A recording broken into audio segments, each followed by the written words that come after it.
pessoa que citava a todo instante que para ele tirar a vida de um inocente era como se matar um passarinho. Era fácil para ele. É como se hoje você fazer uma coisa normal, uma coisa corriqueira, comer, almoçar, assistir televisão. Ele não tinha aquele senso de piedade, de dó. Não se importava com o que os pais iriam sofrer com isso aí. Ou nem tão pouco também com o sofrimento que as crianças passariam, né, naquele momento. O detalhe também muito curioso é que a frieza imperava, né, a pessoa, né, essa personalidade estranha dele, de psicopata, de pedófilo. Outra coisa interessante é ele, em alguns momentos, mudar a sua personalidade, o jeito, como se ele fosse um monstro. Dizia que ele estava tomado naquele momento, que ele recebia forças ocultas. Só podia ser o demônio aquilo lá. Então, tudo isso, de poder descrever um perfil estranho desse cidadão. Os assassinos em série, eles matam mais ou menos da mesma maneira várias vítimas. Mais ou menos. Nunca é absolutamente igual. Existe um certo padrão. Por exemplo, matar crianças ou prostitutas ou homossexuais ou pessoas jovens, velhas, etc. Então, mais ou menos é o mesmo padrão. Essas mortes, elas não têm motivos plausíveis. Ele poderia não matar se quisesse. Muitas vezes mata até para ver cair, por exemplo. Mata por prazer ou enfim, a vida para eles não vale quase nada ou nada. O que caracteriza o assassino em série é justamente esta série de delitos que ele pratica de modo semelhante. Esta é a definição.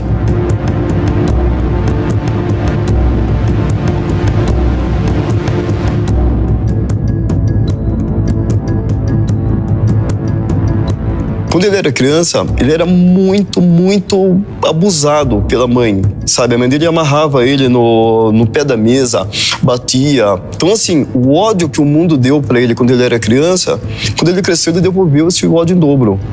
Aí, por volta dos 17 anos, ele já tinha vontade de matar criança. Ele sempre falava que via criança, dava um ódio nele. Só que ele não tinha coragem. Ele era o que chamam de serial killer, de maníaco latente. Tá dentro dele, mas ele não tem coragem. Ele falou que segurou essa vontade até 1970. Aí ele não aguentou mais. Daí começou a matar. Ele é uma pessoa assim, muito inteligente, demonstrou isso, mas que tinha, né, todo um equilíbrio de tranquilidade na sua fala e tudo, mas a gente notava um certo desvio de conduta, né? Principalmente pelas circunstâncias que ele falava da parte.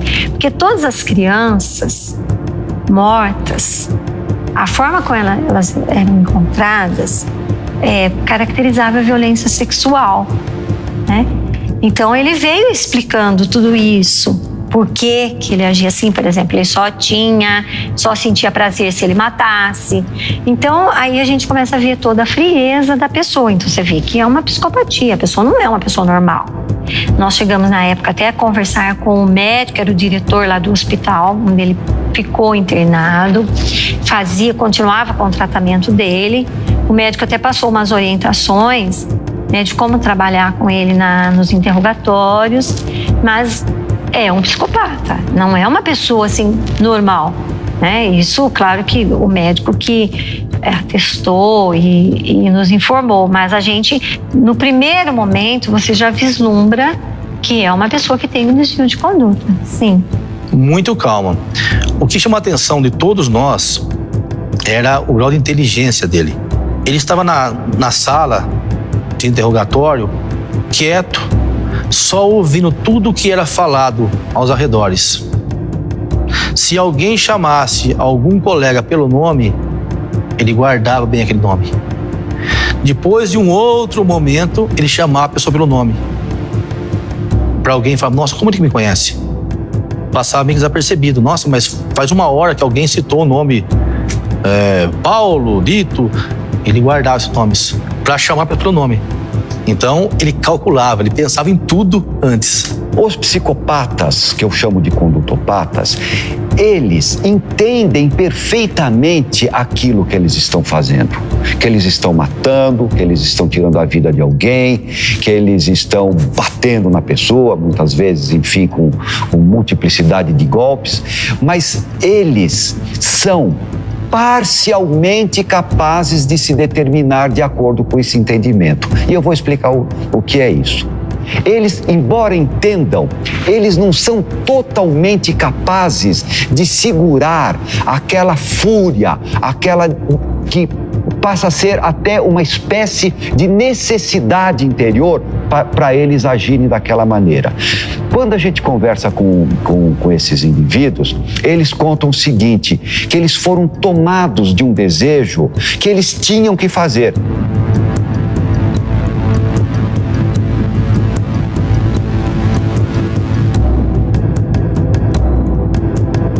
Ele ficava nos bares, tá? Ele trabalhava como engraxador de porta. Ele era um andarilho, ele era bêbado, alcoólatra, não tinha residência fixa. A família dele é de Araras, mas ele andava pelo mundo aí. Então ele ficava nos bares tomando pinga, engraxando as portas, e com isso ele fazia amizade com os parentes das vítimas. Primeiro, são manipuladores. Então, isso mostra que eles são queridos, que são pessoas, enfim, que aparentemente estão bem relacionados socialmente ou com aquele grupo. Essa é uma delas. E a segunda característica de tudo isso, que eles não formam vínculos profundos. Então, eles podem ser queridos, mas o psicopata não tem vínculo profundo com ninguém.